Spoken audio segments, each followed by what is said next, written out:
Hi guys, வாங்க பால்பன் recipe எப்படி செய்கிறதுன்னு பார்ப்போமா? ஒன்றுமே இல்லைங்க, இதை வீட்டில் இருக்கிற திங்ஸை வச்சு நல்லா ஈஸியாக டேஸ்ட்டாக செஞ்சிடலாம். வாங்க எப்படி செய்கிறதுன்னு பார்ப்போம். நான் ஒரு ஸ்பூன் தயிர் எடுத்துக்கிட்டேன். அரை ஸ்பூன் பேக்கிங் சோடா எடுத்துக்கோங்க. தயிரும் பேக்கிங் சோடாவும் நல்லா மிக்ஸ் ஆகிற அளவுக்கு நல்லா மிக்ஸ் பண்ணி விட்டுக்கோங்க. இது கூட ஒரு ஸ்பூன் பவுடர் பண்ண சுகர் சேர்த்துக்கோங்க. சேர்த்துட்டு இதையும் நல்லா மிக்ஸ் பண்ணி விடுங்க. இந்த அளவுக்கு நுரையாக வரும், பயப்பட வேண்டாம். இது கூட ஒரு கப் மைதா சேர்த்துக்கிட்டேன்.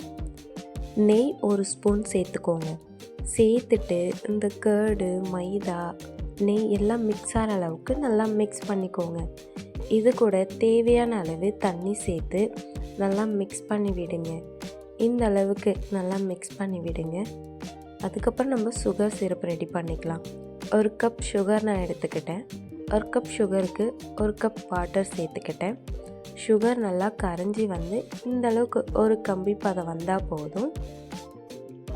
ஆயில் லைட்டாக சூடானதுக்கப்புறமா நம்ம ரெடி பண்ணி வச்சுருக்கோம்ல அந்த மாவு சேர்த்துக்கோங்க. சேர்த்துட்டு 2 சைடும் நல்லா பொரித்து எடுத்துக்கோங்க.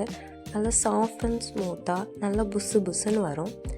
இதை நம்ம சுகர் சிரப்பில் சேர்த்து ஒரு 5 மினிட்ஸ் ஊறினதுக்கப்புறமா அது மேலே நான் கோகோனட் சேர்த்துக்கிட்டேன். சேர்த்துட்டு இதை எடுத்து சாப்பிட்டு பாருங்கள். டேஸ்டியாகவும் இருந்துச்சு. பட் இதுக்கு ஏன் பால் பண்ணுன்னு பேர் வந்துச்சுன்னு தெரில. ஏன்னா நான் பாலே மிக்ஸ் பண்ணலை. இருந்தாலும் டேஸ்ட் நல்லாவே இருந்துச்சு. ட்ரை பண்ணிவிட்டு எப்படி இருந்துச்சு